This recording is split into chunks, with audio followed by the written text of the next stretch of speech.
As I was sitting, yes, sitting in our play yard this morning, watching the three older children deep in imaginary play, each with a stick at least twice their height, out in this open, grassy area, I thought to myself, wow, this is what childhood ought to look like.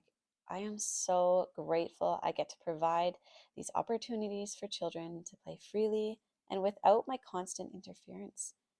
They have the sense that they are unsupervised because of our space, and how incredible is that?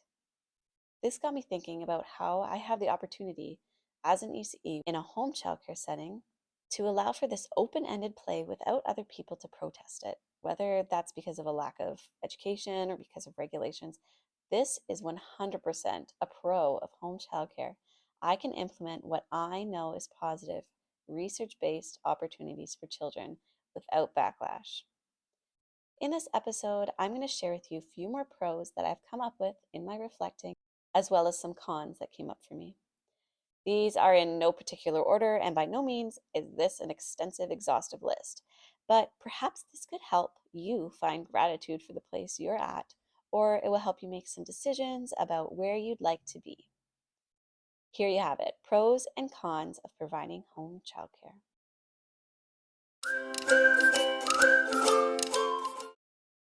Pro, less restrictions around what the children can and can't do with their time.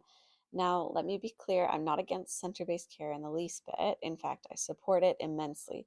However, I do think we have a problem with not enough quality childcare centers or home childcare for that matter that is available or even exists. So it's a major positive to operating your own home childcare that you can create a program that facilitates best practice based off research with significantly less restrictions and pushback from other educators or supervisors, licensing agencies, and such.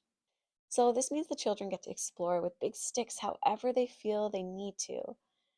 Our only rule, per se, is sticks need space. And so I remind the children of that when needed, and they remind each other of that too. Okay, here, let's go into a con.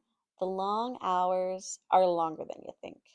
As you can tell by the footage you are watching in this video, this is a Saturday morning. So you know you have children from 7:30 to 5 or 7 to 6 or whatever your hours are. It's likely a long day because parents are dropping off their children before they commute to work and picking them up after they've commuted back to the childcare at the end of the day. So with prep in the morning, clean up and prep for tomorrow at the end of the day, you're looking at around at least 12 hours a day, depending on your operating hours, of course. But unfortunately, it doesn't end there. Even with good boundaries set in place for work life balance, there will still be many times in your off hours where you are investing your time in your work. For example, there will always be projects that would be inappropriate or impossible to do while operating, like we built water tables and mulched the play yard a bit this Saturday. Yes, it's great to get children involved or utilize nap time or quiet moments of the day, but in reality, there's just some stuff you can't be distracted by while caring for many children. Then there's groceries, food prep, purchasing of supplies and play materials, setting and resetting play spaces and provocations, cleaning, and more cleaning. Plus, yard work if you have an outdoor space of your own, not to mention prepping and planning for experiences, all the endless administrative work, communications, and problem solving with families. The list goes on. Let me know in the comments below what you find yourself doing in after hours. Pro, less restrictions about what you, the educator, provider, can and can't do during childcare hours. Hold up, this is much more appropriate than it sounds. Here is a simple but impactful example. This is based off my experience in center based care in various centers in Ontario, Canada. So I realize this might not be relevant to you where you are. You can have a hot drink. Obviously, my choice is coffee. While you're in program. I know this sounds pathetic, but it completely changes my day when I can enjoy a cup of hot coffee while I go about the routines of the day. More along these lines include I can sit when the opportunity rises while children play.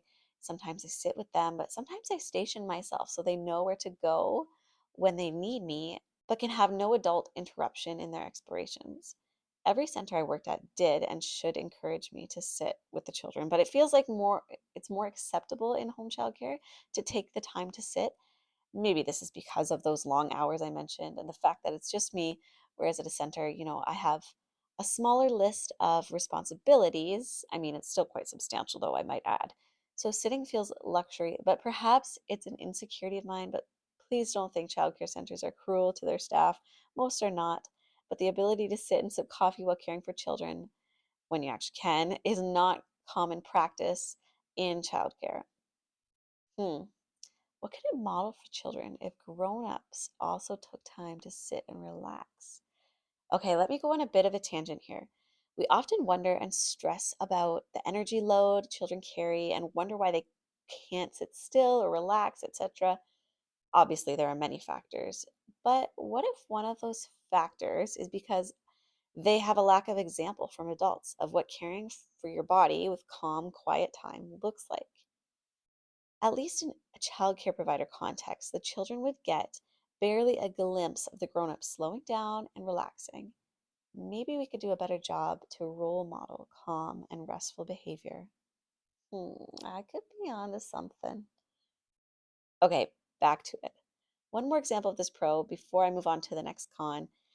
I can make shifts in our routine of the day and do curriculum how I feel and how the group feels it needs to go. Is that not truly emergent curriculum? If we need to stay inside because the children are extremely deep into an exploration and would be interruptive of their learning to transition to outside, then I have the freedom to allow that to happen. Or if the group is saying their readiness for lunch, but it's only 10:30 in the morning, we can go inside and eat lunch. After all, what is the harm? Shouldn't we follow the children's cues to eat when they are hungry?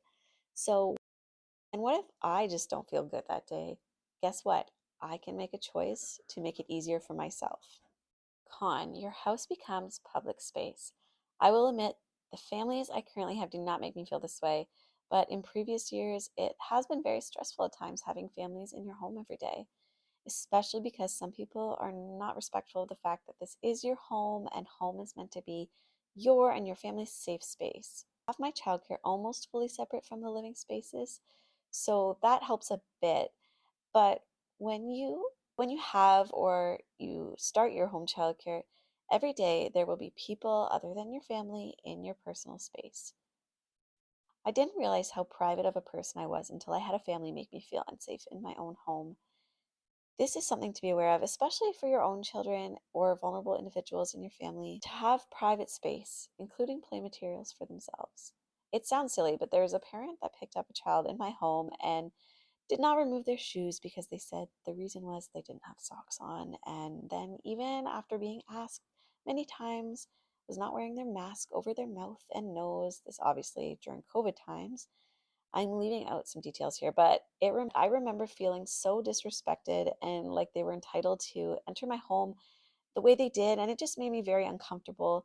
And that's when I realized that this is my home first, and then a place of a childcare business second. Let's end with a pro because I'm all about keeping it positive. Another pro of providing childcare in your home is you can actually save a lot of money. We recently became a one-car family. I no longer commute to work, obviously. I don't have to deal with traffic and the expenses of gas, which also means I'm not stopping to or from work to grab a Starbucks or something. There's more money saved. Working from home eliminates much of those untracked expenses because we're down to one car. Not only do I have the ability to save on gas, maintenance, and benefit, from the sale of the car, but also the insurance we paid on it. So if you are on the fence about starting a home childcare, this is definitely a significant savings. At least it is for our family. It also helps me to save money when it's tax time. I can write off home expenses, including a portion of my rent, utilities, phone and internet, etc. In Canada, at least, it is an HST exempt business, and you are able to do write offs based on the percentage of your home that's used for childcare purposes. I will say, operating a home childcare is expensive and you work long, undocumented hours. So, if you take that into consideration, it's actually a very low salary for the work hours put in, but it can be a healthy means to support you and your family. If you liked today's video and you want to see more content like this, check out my channel page and hit subscribe so you don't miss an episode. Like and comment, share with a friend. I would be ever so grateful. We'll see you next week on The Early Childhood Educator. Bye.